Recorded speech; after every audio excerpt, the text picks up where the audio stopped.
Last year, the events in Ferguson and New York exposed a deep-rooted frustration in many communities of color around the need for fair and just law enforcement.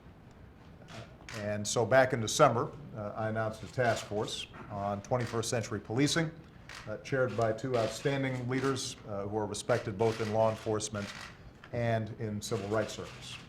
Philadelphia Police Commissioner Charles Ramsey and former Assistant Attorney General Lori Robinson. And I asked them to help to form a task force made up of community leaders, law enforcement leaders, academics, practitioners, and to come up in 90 days with a very specific set of recommendations that would allow us to continue to drive crime down, to continue to deal with issues of community building, but would begin to build the kind of trust that we need in order to continue to make progress in the future. For the last few months, they've been holding hearings. They've met with people who care passionately about these issues. They've debated recommendations thoughtfully and deliberately. Some put their lives on hold for more than 2 months to do this. I am extraordinarily grateful for their efforts.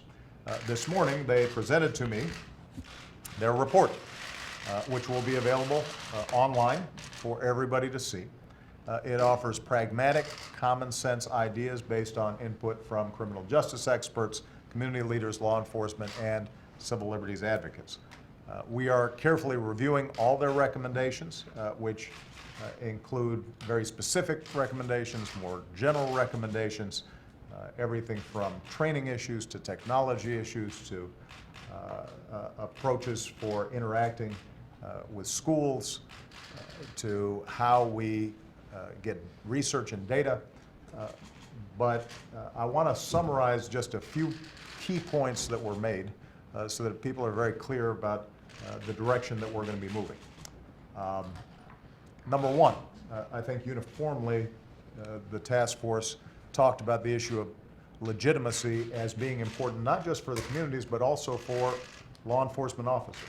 That the more there is trust between communities and law enforcement, the safer it is for cops, the more effectively they can do their jobs, the more cooperation there's going to be, the more likely those communities are to be safe.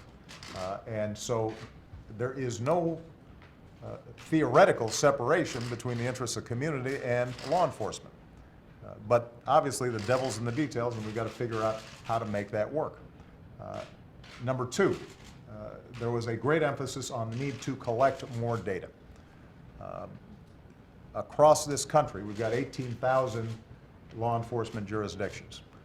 Right now, we do not have a good sense, and local communities do not have a good sense of how frequently there may be interactions with police and community members that result in a death, result in a shooting. That's the kind of information that is needed for police departments to do their job, to be able to manage their forces effectively, and for communities to be able to evaluate and provide appropriate oversight to the folks who are supposed to be serving and protecting them. There was a lot of discussion about the need for expanding and enhancing community policing that we know works. When I had several law enforcement officers from around the country the other day, almost all of them, and this was a diverse group, some from big cities, some from small communities, some from tribal areas, they all discussed the need for police officers to be engaged with the community, not just in a stop, but also in a school, also working with children, also being seen as enhancing the life of the community beyond law enforcement. That trust then enhances their ability to do a good job. And that's an area that was emphasized by this task force. There's a great interest in training. We know some things that work.